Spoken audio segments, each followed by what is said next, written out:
Comme vous le savez très bien, à Ziguinchor, apparemment, il n'y a que 2 classes d'alphabétisation. En l'occurrence, à ma personne, chargée de l'alphabétisation, qui est une première. Nous, on a un programme qu'on appelle le BROC. Si vous allez dans BROC, malgré le taux d'alphabétisation qui est important au niveau de la commune, parce que si vous prenez seulement les femmes, on est à 52,7%, contrairement au niveau national qui est à 37,7%. Donc le restant là, c'est important, parce que quand vous parlez de du développement local, il faut se soucier aussi des analphabètes. Il faut créer des conditions dans lesquelles les analphabètes pourraient aussi se persévérer, pourraient aussi se former afin de faire quelque chose dans leur vie. C'est ce que vous voyez à travers ici, la classe d'alphabétisation qu'on a eu à visiter. D'abord, ils ont fait des cours en Diola, savoir lire, savoir écrire, savoir calculer. Ça, c'est très important. Mais au-delà de tout ça aussi, elles sont là en train de faire des activités qu'on appelle des activités génératrices de revenus. Parce qu'il ne s'agit pas seulement d'amener nos mamans ici en leur disant il faut lire et écrire sans pour autant préparer quelque chose, sans pour autant les accompagner. Raison pour laquelle dans le programme de l'alphabétisation, il y a ce qu'on appelle activités génératrices de revenus. Par exemple, comme l'a si bien dit Emma, si par exemple elle est commerçante, on doit la former à savoir lire, à savoir écrire, à savoir préparer, à la limite même planifier. Parce qu'il faut planifier, elle l'a bien dit. Il ne s'agit pas de vous donner seulement de l'argent alors que vous ne savez pas gérer. Il faut d'abord donner l'argent, mais accompagner aussi de la gestion, de la formation. Savoir former la personne, ça c'est très bien.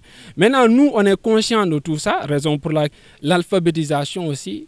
On est en train de préparer, il y a même un projet qui est en cours qu'on aimerait vraiment mettre à la disposition de la commune de Ziguinchor, un projet communément appelé PNEBJA. Apparemment, il n'y a que la commune de Boutoupa Kamarakunda qui a gagné ce projet. C'est un projet de 5 classes. Bon, 5 classes. Parmi ces 5 classes-là, on peut avoir Poulard, Diola, Bainouk, ainsi de suite, ainsi de suite. Ici, on a Diola, mais ça serait mieux aussi dans chaque quartier d'avoir aussi une classe d'alphabétisation. Si ici, on a Diola, on peut avoir à Grand Dakar Olof, on peut avoir au Jach Lemnema, si vous voulez, Peul, ainsi de suite, ainsi de suite. Ça, c'est une très bonne chose. Et je vous rassure encore que les jours à venir, nous aussi, la commune, on va présenter un programme, surtout un projet allant dans ce sens-là. Notre objectif est dans chaque quartier, une classe d'alphabétisation. Mais à la limite de ça, progressivement, on pourra mettre à la place de la population de Ziguinchor au moins un chou-projet communément appelé PNEBJA et 5 classes pour le moment. On peut bien le faire. Nous ngi jàngale jigéen ñi pour ñu xam ku nekk soo bëggee def sa commerce maanaam jënd jaayaat nga mun a xam man marchandise bu may jënd su ma ko jëndee téeméer nangam laa ko war a jaayee nangam laa fa war a am kon loolu am na solo trop pour jigéen bu nekk mun a formé wu mu xam ne man il faut ma jàng li nga xam ne su ma bëggee def sama commerce ma bañ a perte dépense yu may jénnee ak sama paas yu may def lépp daal li ma war a liggéey dama ko war a calculer parce que suñ ma joxee xaalis tey pour ma liggéey te xaw ma naka laa koy liggéeyee kon amul benn solo bu ñu joxee tey financement war nañu mën a xam financement bi foofu laa war a dundee ñaata laa war a lekk foofu ñaata laa war a paas pour dem jëndi ñaata laa ko war a jaayee ñaata laa fa war a mën a am man lu may jaay nag bëri na damay dem léeg-léeg Jine tey jii yónni naa Dakar pour ñu jëndal ma ay vaisselle pour ma ñëw jaay.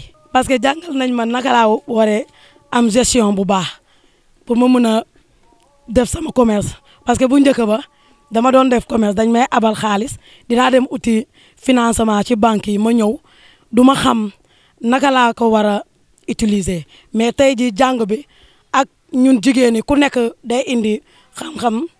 Yokkal moromam loolu yokkal na ma tuuti xam-xam ba ma xam ne su ma demee tey banque ma indi xaalis su ma ñëwee du ma ko lekk ma tëdd war naa dem jënd produit ma ñëw defar eau de javel wala ma defar madaar bi ma jaay ko samay dëkkandoo man daal maa ngi ñaan njiiti dëkk bi nañ ñu jàppale surtout jigéen ñi parce que jigéen ñi sonn nañ trop. surtout formation du question nit ki da nga koy jox xaalis parce que bu ñu joxee tam financement te amuñu benn formation doo xam naka ngay liggéey nañ ñu jàppale ci formation parce que bëgg nañu comme jàng nañ nu ñuy defaree eau de javel bëgg nañu jàng ay teinture bëgg nañu jàng yeneen formation parce que suñu biir am na ñi nga xam ne dañuy ñaw am na ñi nga xam ne dañuy lëtt am na ñi nga xam ne dañuy jënd jaayaat nañ ñu former daal former ñu ba pare may ñu ay matériel parce que nit ki tam boo ko former ba pare mayoo ko matériel bu muy liggéeyee boobu formation amul importance bëgg nañu ñi nga xam ne ñu nekk ci kaw ñu jàppale ñu surtout maire commune bi comme moom la yàlla teg fii na jàppale waa région bi ci matériel ci formation utal ñu ay formateur ñu former ñu may ñu li nga xam ne ku nekk di nga ci gën a gis sa bopp.